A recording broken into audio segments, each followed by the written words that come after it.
Fencing, fencing, fencing. Feels like all I do. Well, we got this section in permanent now. There's Hank with his new feeder, water barrel. We've got Ginger's babies over here. They've already taken the nipple on that barrel. Her and Hank, Pua and Spice. Pua would be Jody line. Hank is a Bandit line.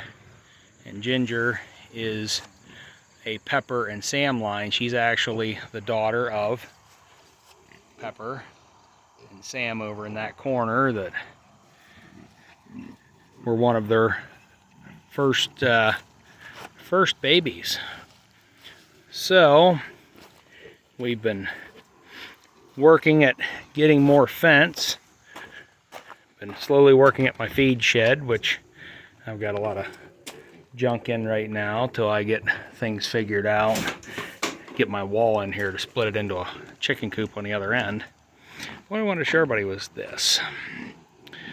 Neighbor friend of mine came down and saw this type of fencing I have. See if I can do this one-handed. We'll go this way. Okay, so all this does, this wire can be hard to crimp. So you just slide this over, puts a little crimp in it. See, just a little crimp, little wave. So let's see. I did this earlier. See the little bit of crimp in it? But look how nice and tight it is now. He found this in a horse magazine years ago, and what a handy little tool that is. We now have, we separated some more pastures off. That's the shed. I'm gonna put tin on the outside, a new roof, some sleeping babies they just ate. So down here, this was one big long pasture here. Well, now with the extra folks here, I needed a place to separate my boars. So that's now where Sam resides. He's not real happy about it. Next week I'm picking up my friend that loaned me that tool. He got hooked up with a Mennonite that has a whole bunch of concrete, they call them cow mats. I'm going to put it all in my feed areas, get rid of some of this mud. I can't wait. So that would be Pua, who's extremely pregnant. There would be Heart, and you can see it was time to get her off those babies. Look how thin she is. So we'll get her back to welterweight here soon, but she's doing well. But here you'll see we put 4 feeders in a row. Of course, the one I'd cut the hole in the wrong end because I wasn't paying attention. Now all I have to do is walk up to the fence, drop my food right in the top. They eat right out of it.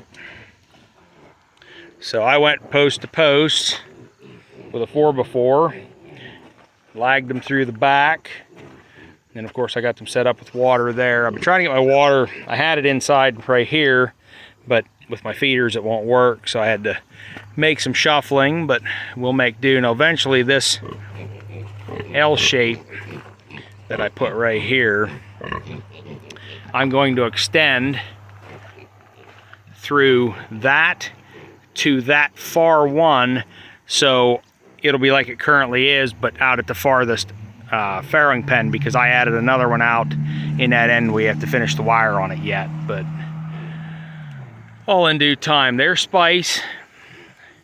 Spice is not registered. We're gonna see how she does. Her poor nails haven't worn off yet, and she hasn't gotten comfortable enough with me to let me cut them off yet. But we're gonna see how she does. We may keep her for feeders. If not, well, we tried. Obviously, you can see even if she could be registered, she doesn't meet breed standard. But that doesn't mean she still won't make tasty babies. So I like to give these little updates on the fencing, give people ideas. These feeders have been working outstanding. As far as height, you can see they're probably 8 inches off the ground, just enough they can get their head in there and down to them. And it's about time to fill in wallows, which are closer to swimming pools now. These guys are pretty well weaned. Well, they are. We took Mom out today. So